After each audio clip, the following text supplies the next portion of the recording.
আসসালামু আলাইকুম, সবাই কেমন আছেন? আশা করি প্রত্যেকেই ভালো আছেন। আপনাদের জন্যই রেগুলার লাইভ করা হয় এবং আপনাদের উদ্দেশ্যে আজ ৬ষ্ঠতম শিক্ষক নিবন্ধন থেকে ১৮তম শিক্ষক নিবন্ধন প্রিলির গণিত অংশের ব্যাখ্যাংশের সমাধান ধারাবাহিকভাবে আলোচনা করব। একদম ৬ষ্ঠতম থেকে শুরু করেছি, ৬ষ্ঠতম থেকে শুরু করে একদম ১৮তম পর্যন্ত স্কুল লেভেল 2 এবং কলেজ লেভেলের প্রশ্নগুলো ব্যাখ্যাংশের সমাধান করব। আপনারা কে কোথা থেকে আছেন এবং কে কোথা থেকে লাইভটি দেখছেন অবশ্যই কমেন্ট করে জানাবেন।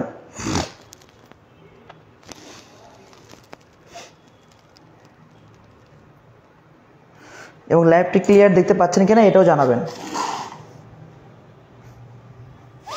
আমরা আমাদের আলোচনা শুরু করি।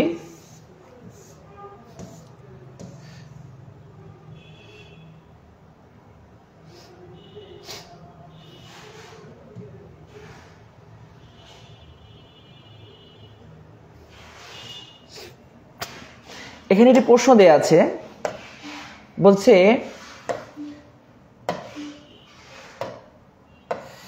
এই ধারাটার অন্তর্ধারার মান কত, অর্থাৎ এই ধারাটার অসীমতকের সমষ্টি নির্ণয় করতে বলছে আমাদের। আমরা এই ধারাটির অসীমতকের সমষ্টি নির্ণয় করব। আমরা জানি অসীমতকের সমষ্টি a divided by 1 minus r। তাহলে এটা হচ্ছে এই গুণোত্তর ধারার প্রথম পদ এবং আরটা হচ্ছে সাধারণ অনুপাত, অর্থাৎ দ্বিতীয় পদকে প্রথম বাদ দ্বারা ভাগ, এটাকে ভাগ করলে আমরা পাবো 1 ডিভাইডেড বাই 3।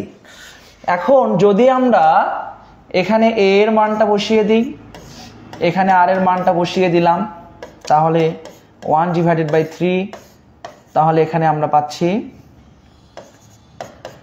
আমরা এই হরের 3টা কেটে দিব, তাহলে লবে থাকবে 1, হরে থাকবে 2।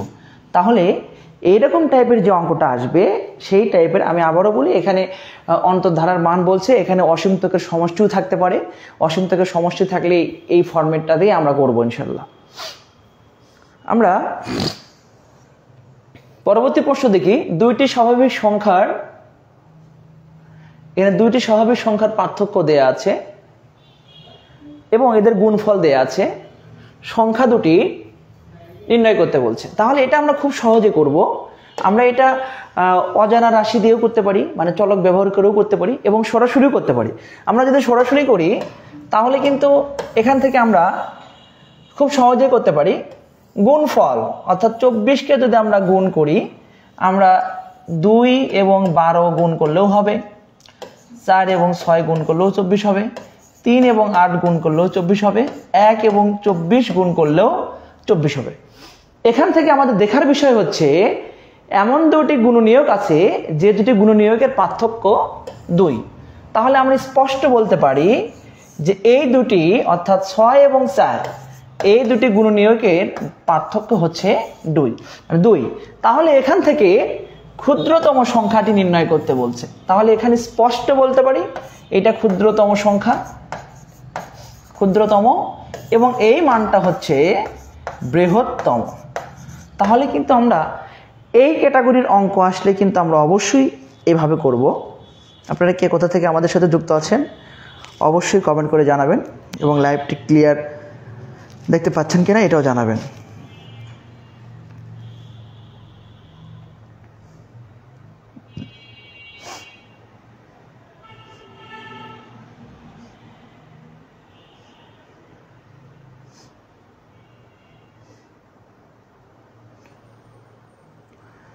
আপনারা আসন্ন 19তম প্রিলিমিনারিকে লক্ষ্য করে আপনারা যারা পড়াশোনা চালিয়ে যাচ্ছেন, আপনাদের উদ্দেশ্যে আমি আবারও বলবো শুধুমাত্র লাইভটি আপনাদের জন্যই করা। আপনারা যারা আসন্ন 19তম প্রিলিমিনারিতে অংশগ্রহণ করবেন, আপনাদের জন্য আজ 6ষ্ঠতম শিক্ষক নিবন্ধন থেকে আমরা ধারাবাহিকভাবে শুরু করছি। ইনশাআল্লাহ 18তম শিক্ষক নিবন্ধন পর্যন্ত স্কুল লেভেল 2 এবং কলেজ লেভেলের যে প্রশ্নগুলো আছে সবগুলো প্রশ্ন আমরা ব্যাখ্যাংশের সমাধান করবো ইনশাআল্লাহ। আপনারা অবশ্যই আমাদের সাথে থাকবেন এবং আমাদের পেজটি ফলো করবেন এবং কে কোথা থেকে আছেন এবং লাইভটি সম্পূর্ণ শুনতে পাচ্ছেন কিনা এটা জানাবেন। আমরা দেখতে পাচ্ছি এখানে একটা ফাংশন দেওয়া আছে বলছে f(5) এর মান নির্ণয় করো। তাহলে যে কোনো ফাংশন দেয়া থাকলে এটা খুব ইজি একটি অঙ্ক, আপনারা প্রত্যেকেই জানেন যে ফাংশনটি এখানে দেয়া আছে, একটা ফাংশন দেয়া আছে f(x) = x² - 12x² + 48x - 64। আমাদের নির্ণয় করতে বলছে f(5), অর্থাৎ x এর পজিশনে আমরা 5 বসাবো, অর্থাৎ যে জায়গায় x আছে ওই জায়গাগুলোতে আমরা 5 বসিয়ে দিব। এই যে +48 × 5 - 64। তাহলে এটাকে সমাধান করে আমরা যে মানটা পাবো সেই মানটাই আমাদের উত্তর। খুব ইজি একটি ওয়ে। এই ওয়ে অর্থাৎ ফাংশনের যে অঙ্কটা আছে এই অঙ্কটা কিন্তু আমরা এভাবেই করব। আমরা পরবর্তীতে একটা মান দেখতে পাচ্ছি। আমি আপনাদের বলেছিলাম আপনারা যারা আসন্ন 19তম প্রিলিমিনারি জব রিলেটেড যে কোনো পরীক্ষা দিতে যাচ্ছেন, আপনারা চাকরির যে কোনো পরীক্ষা, প্রত্যেকের জন্য কিন্তু আমি বলেছি যে সূচক এবং লগারিদম আপনাদের জন্য অত্যন্ত গুরুত্বপূর্ণ একটি পার্ট। আপনারা কিন্তু সূচক এবং লগারিদমের উপর অবশ্যই এটা আলাদাভাবে আমাদের গুরুত্ব দিতে হবে। এই জন্য এখানে এই টাইপের অর্থাৎ এই যে ফরম্যাটটা রয়েছে এই বেসিকের উপর একটি প্রশ্ন সবসময় থাকে। একটু খেয়াল করুন, আমরা জানি লব, বেজ এবং মানটা যখন সমান হবে তখন তার মানটা হবে 1। আমরা দেখতে পাচ্ছি এখানে লব বেস 2, এখানে 16। আমরা কিন্তু 16কে ভেঙে দিতে পারি। আমরা জানি যে 2⁴ দিলেই হবে এখানে 16। কেন 2 করলাম? 4কে স্কোয়ার করলেও তো 16 হবে। 2 করার কারণ হচ্ছে আমাদের বেসটা 2 রয়েছে, এই জন্য আমরা এই 4টাকে সামনে নিয়ে আসবো, এটা আমরা জানি লগ এই যে। তাহলে বেজ এবং মানটা যখন সমান হবে তখন তার মানটা হবে 1, অর্থাৎ সরাসরি আমাদের আনসারটা হবে 4। তাহলে এই টাইপের যে কোনো অঙ্ক আসলে সেই অঙ্কগুলো আপনারা করার চেষ্টা করবেন। হ্যাঁ, আরেকটা এক্সাম্পল একটু আপনাদের দেখাই। আপনারা লাইভে কে কে আছেন অবশ্যই জানাবেন এবং এই অঙ্কটা সমাধান করার চেষ্টা করবেন। আচ্ছা, 4 2 এইটার উত্তর কত হবে? আমি একটু কমেন্টগুলো পড়তে চাই, আপনারা অবশ্যই কমেন্ট করবেন এবং এর আনসারটা কমেন্ট করে চেষ্টা করবেন। আপনারা অবশ্যই এটার আনসার কমেন্ট করবেন যে আসলে এটার উত্তর কত হবে। আমি আপনাদের কমেন্ট পড়ার জন্য বসে রয়েছি, দেখি আপনারা কে কে কমেন্ট করতে পারেন। যে অঙ্কটা দেখতে পাচ্ছেন এই অঙ্কটার উত্তর আপনারা কমেন্ট করে জানাবেন এবং কে কোথা থেকে দেখছেন অবশ্যই কনফার্ম করেন। এবং আমি আপনাদের বলছি যারা আসন্ন 19তম শিক্ষক নিবন্ধনের জন্য আপনারা যারা প্রিপারেশন নিচ্ছেন, আপনারা অবশ্যই 6ষ্ঠতম শিক্ষক নিবন্ধন থেকে 18তম শিক্ষক নিবন্ধন প্রিলির যে গণিত অংশটা রয়েছে এটা অবশ্যই ব্যাখ্যা সহ সমাধান করবেন। এবং আমি বিশ্বাস করি যদি আপনারা এটা কমপ্লিট করতে পারেন তাহলে অবশ্যই 20+ মার্ক কমন পাবেন। তাহলে আমরা আমাদের যে মানটা এখানে দেখতে পাচ্ছিলাম, যে মানটা আমরা এখানে দেখতে পাচ্ছি, যেটা আমাদের চোখে পড়েছে, এখানে দেখতে পাচ্ছি আমরা বেস 4, অর্থাৎ আমাদের এখানে মানটাও 4 করতে হবে। তাহলে 2কে 4 করার একটা উপায় আছে, বর্গমূল 4, কারণ বর্গমূল 4 অর্থ হচ্ছে 2। তাহলে এখান থেকে আমরা লিখতে পারি যে এই বর্গমূলটাকে হাফ করে দিতে পারি। এখন এই হাফটাকে আমরা সামনে নিতে পারি, এই যে লগ তাহলে কিন্তু এখানে এই মানটা 1 হয়ে যাচ্ছে। আমাদের আনসার হবে 1/2। অর্থাৎ এই টাইপের একটি প্রশ্ন মানে খুব বেশি সম্ভব মানে আসতে পারে। আমরা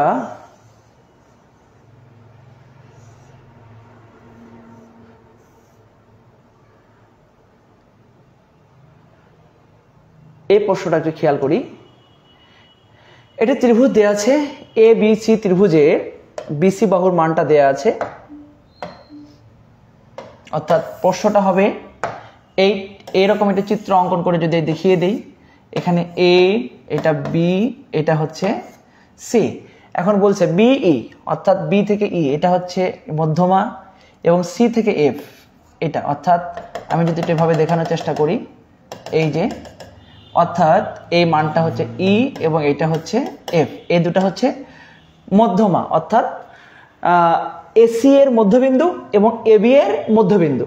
আমরা যদি এটাকে সংযোগ করে দিই, নবম ও দশম শ্রেণীর উপপাদ্য পড়েছিলেন আপনারা, প্রত্যেকেই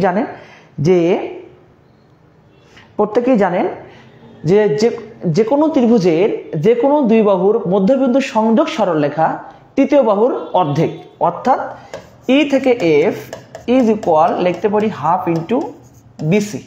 আমাদের বিসি এর মানটা দেয়া আছে হাফ ইন্টু, আমরা এখান থেকে মানটা নির্ণয় করতে পারি 9 সেন্টিমিটার। তাহলে এই প্রশ্নটা কিন্তু আমার বর্তমান বয়স 32 বছর 6 মাস, 19তম কি আমার হবে? অবশ্যই হবে। আপনি 19তম সার্কুলার খুব দ্রুত আসবে এবং আপনি অবশ্যই 19তম সার্কুলার হলে আবেদন করবেন এবং আশা করি অবশ্যই আপনি পরীক্ষা দিতে পারবেন এবং ভালো কিছু হবে ইনশাল্লাহ। হতাশ হবেন না, কারণ এখনও আপনার বয়স আছে 35 হইতে এখনও আপনার বয়স প্রায় 2.5 বছর আছে, এর ভিতরে একটা কিছু হতেও পারে। আমরা এ বি সি ডি সামান্তরিকের একটি কোণের পরিমাণ দেয়া আছে। আচ্ছা, সামান্তরিকটা আমরা অঙ্কন করে নিই। একটি সামান্তরিক অঙ্কন করি।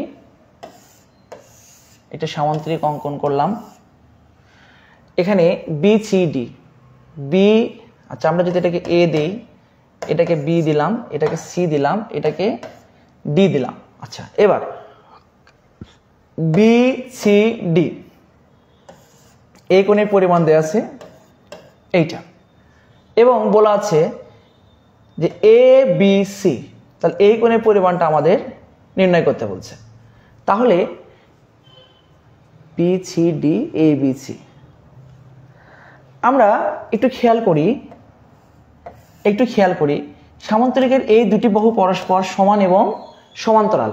তাহলে আরো একবার আমি যদি অঙ্কন করে দেখাই, এটা ছিল হচ্ছে এ বি এবং এটা ছিল হচ্ছে সিডি এবং এটা হচ্ছে এদের ছেদক। তাহলে সমান্তরাল বাহুদ্বয় যখন একটা রেখা ছেদ করে তখন এদের অনুরূপ কোণগুলো পরস্পর সমান, অর্থাৎ এই কোণ এবং এই কোণ পরস্পর সমান। তাহলে এই কোণের পরিমাণ যা হবে এটাকে যদি বর্ধিত করি এই কোণের পরিমাণটাও সেম হবে। তাহলে এই টোটাল কোণটা, অর্থাৎ আমি যদি একটু কালার চেঞ্জ করে দেখাই, এই পুরো কোণের পরিমাণ 180 ডিগ্রি, যেহেতু এখানে 130 ডিগ্রি রয়েছে তাহলে এটা অবশ্যই 50 ডিগ্রি। এটা যদি 50 ডিগ্রি হয় তাহলে এই কোণটাও 50 ডিগ্রি হবে, কারণ এটা সমান্তরাল এবং এই দুটা কোণ পরস্পর সমান এবং এই কোণদ্বয়কে আমরা বলি অনুরূপ কোণ। নিচের কোণ ভগ্নাংশটি পড়ে, এটা আপনারা পারবেন, এটা যে কোনো ওয়েতে এটা আপনারা করে ফেলতে পারবেন। আচ্ছা, পরবর্তী প্রশ্ন দেখি। প্রথম ও দ্বিতীয় সংখ্যার গড় দেয়া আছে। প্রথম, দ্বিতীয় এবং তৃতীয় সংখ্যার গড় দেয়া আছে। তৃতীয় সংখ্যাটি নির্ণয় করো। খুব ইজি একটি প্রশ্ন, এই টাইপের প্রশ্ন অনেকবার এসেছে। আপনারা এই টাইপের প্রশ্নগুলো মানে একটা প্রশ্ন এমনভাবে করবেন এবং এমনভাবে বুঝিয়ে করবেন যাতে ওই টাইপের যে কোনো প্রশ্ন আসলে আপনি পারেন, মানে এটা আপনি মাথায় রাখবেন। তাহলে প্রথম ও দ্বিতীয় ব্যক্তির গড় দেয়া আছে। তাহলে আমরা যদি এখানে লিখি প্রথম প্লাস দ্বিতীয় সংখ্যা, মানে দুটা সংখ্যার সমষ্টি, আমরা যদি এখানে সমষ্টিটা নির্ণয় করি তাহলে গড় থেকে সমষ্টি নির্ণয় করার জন্য 2 দ্বারা গুণ করলাম।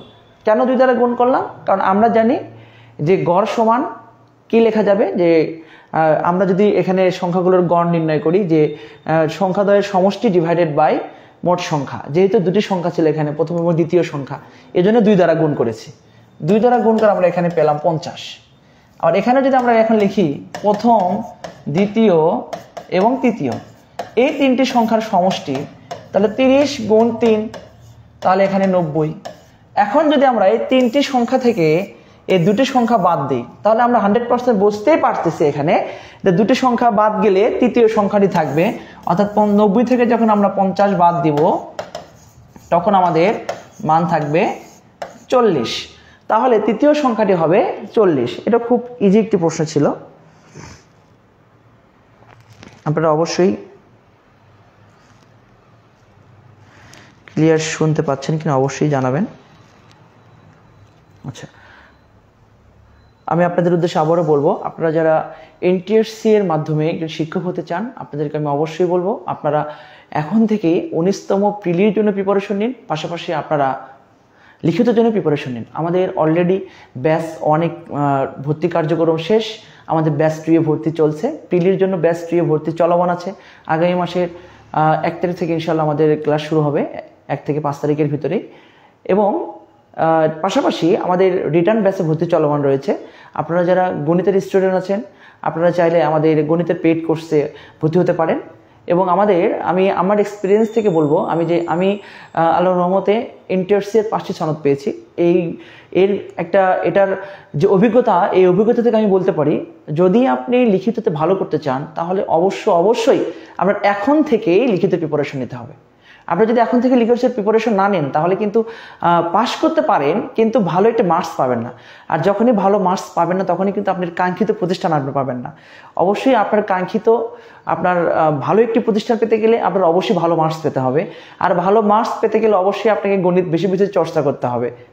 এই জন্য অবশ্যই আপনার একটা গাইডলাইন দরকার। এই গাইডলাইন্সের জন্যই আপনাদের জন্য 19তম লিখিত ব্যাচটি অলরেডি চালু করেছি এবং ভর্তি চলমান আছে। আপনারা যারা গণিতের স্টুডেন্ট আছেন, আমাদের গণিতের পেইড কোর্সে ভর্তি চলছে লিখিতর জন্য, আপনারা অবশ্যই আমাদের সাথে যোগাযোগ করবেন।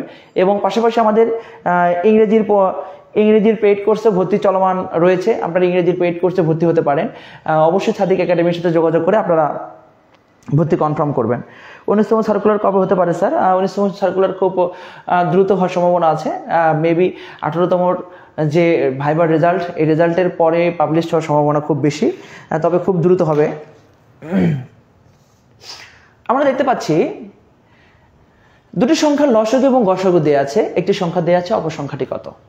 জাস্ট যদি এই প্রশ্নটা দেখেন, দুটি সংখ্যার গসাগু এবং লসাগু দেয়া আছে, এই প্রশ্নটা অর্থাৎ গসাগু 2 এবং লসাগু, আচ্ছা, এবং একটি সংখ্যা যেটা দেয়া আছে সে একটি সংখ্যা দ্বারা ভাগ করব।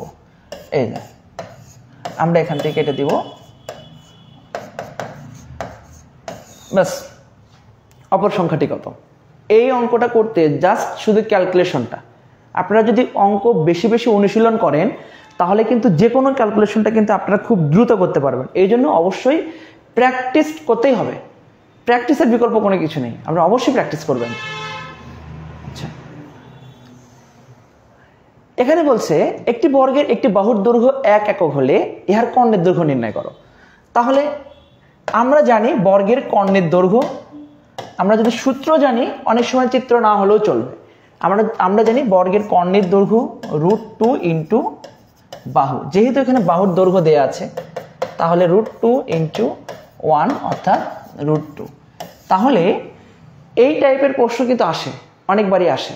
তাহলে একটি বর্গের যদি বাহুর দৈর্ঘ্য দেয়া থাকে তাহলে আমরা কর্ণের দৈর্ঘ্য নির্ণয় করব। এটা ইজিলি ভাবে আমরা করতে পারবো। আচ্ছা, পরবর্তী প্রশ্ন, একটি আয়তাকার বাগানের দৈর্ঘ্য এবং প্রস্থ দেয়া আছে, এর ভিতরে চতুর্দিকে 1 মিটার চওড়া একটি রাস্তা আছে। আমাদের বের করতে বলছে রাস্তার ক্ষেত্রফল কত।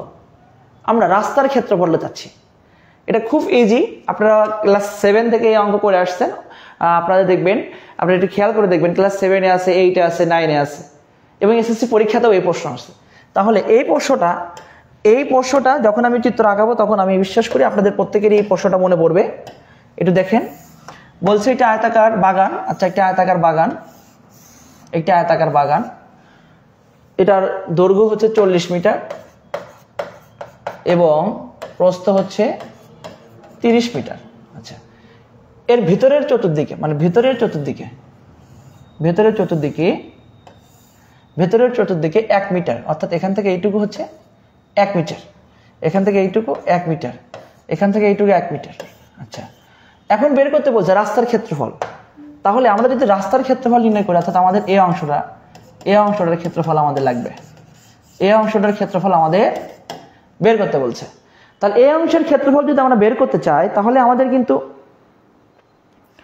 খুব সহজে কিন্তু এটার ক্ষেত্রফল বের করতে পারবো। পুরো অংশের ক্ষেত্রফল থেকে ভিতরের অংশের ক্ষেত্রফলটা বাদ দিব। তাহলে পুরো অংশের ক্ষেত্রফলটা কত? মানে সম্পূর্ণ বাগানের ক্ষেত্রফল দৈর্ঘ্য গুণ প্রস্থ।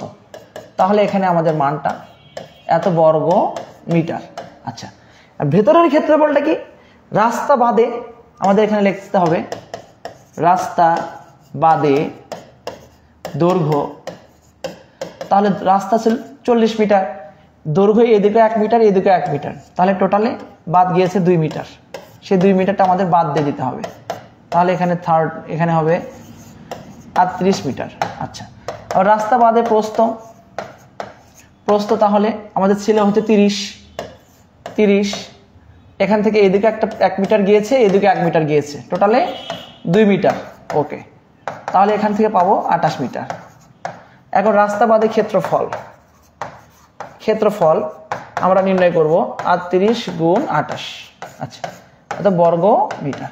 তাহলে এই দুটো ক্ষেত্রফল এটা গিয়ে বের করার পর আমরা যখন এই মানটা থেকে বাদ দিলেই আমাদের রাস্তার ক্ষেত্রফলটা নির্ণয় হবে। অর্থাৎ মানে বাগানের ক্ষেত্রফল থেকে ভেতরের ক্ষেত্রফলটা আমাদের বাদ দিতে হবে।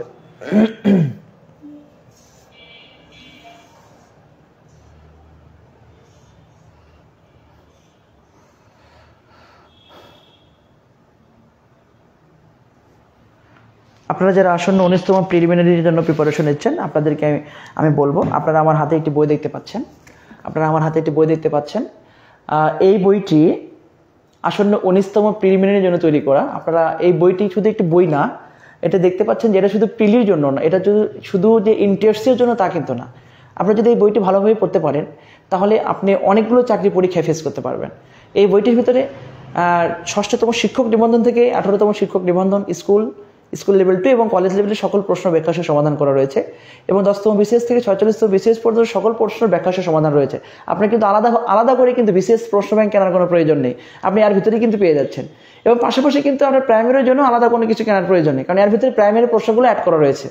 এবং শুধু তাই নয়, এর সাথে কিন্তু আপনি বাংলা, ইংরেজি, গণিত এবং জিকের যে অংশগুলো, সেই অংশগুলো কিন্তু আপনার বিস্তারিত আলোচনা পাচ্ছেন, এবং তার সাথে পাচ্ছেন সাম্প্রতিক আলোচনা। সুতরাং এই বইটিকে মানে যদি আপনি নিজে আয়ত্ত করতে পারেন তাহলে অবশ্যই আপনি যে কোনো চাকরি পরীক্ষায় অবশ্যই ভালো করতে পারবেন।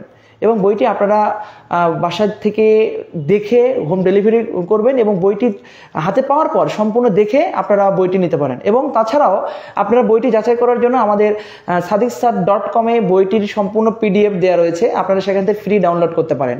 সম্পূর্ণ PDF ফ্রিতে দেওয়া আছে, sadiqsir.com সম্পূর্ণ PDF দেওয়া রয়েছে, আপনারা চাইলে PDFটি ডাউনলোড করে বইটির কোয়ালিটি যাচাই করতে পারেন।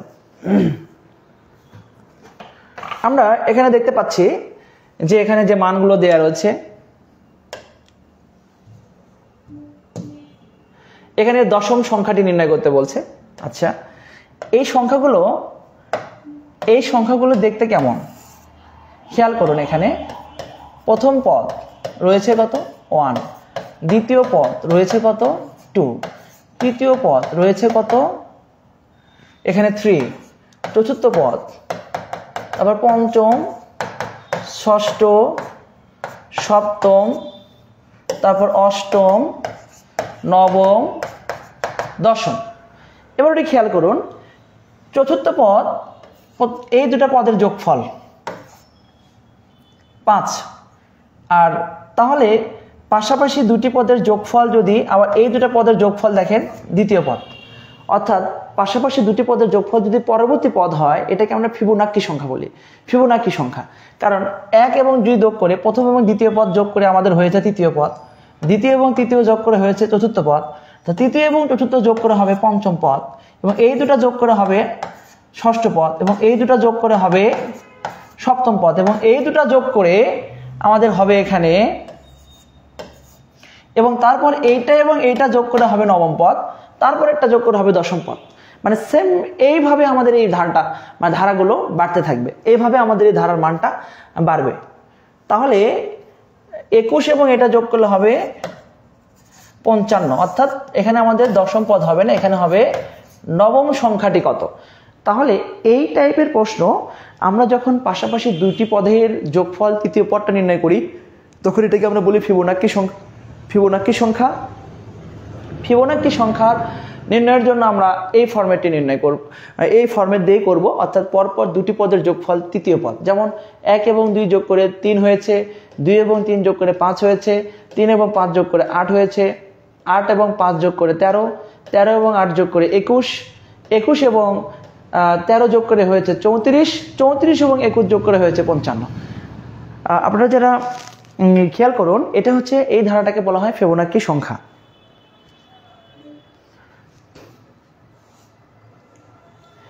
এটি বৃত্তের ক্ষেত্রফল দেয়া আছে এবং এটি পরিধি দেয়া আছে, বৃত্তের ব্যাসার্ধ নির্ণয় করো।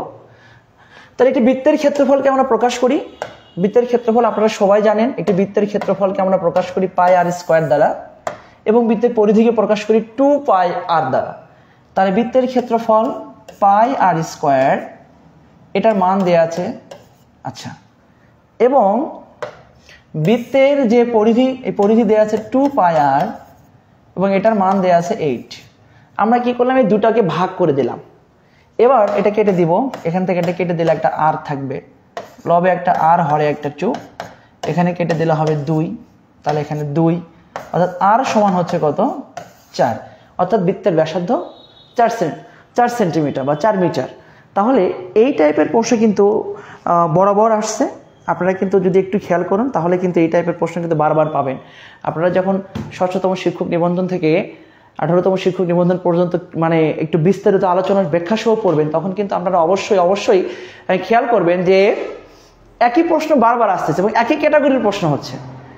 আর আপনাদের আমি আবারও বলবো, আপনারা যারা লাইনে আছেন বা লাইনে নেই, পরে ভিডিওটি দেখবেন, আপনাদের আমি অবশ্যই বলবো NTS এর মাধ্যমে যদি একজন শিক্ষক হতে চান এবং নিজেকে যদি একজন শিক্ষক হিসেবে প্রেজেন্ট করতে চান, তাহলে আমি অবশ্যই বলবো প্রিলির পাশাপাশি লিখিতের জন্য প্রিপারেশন নেন।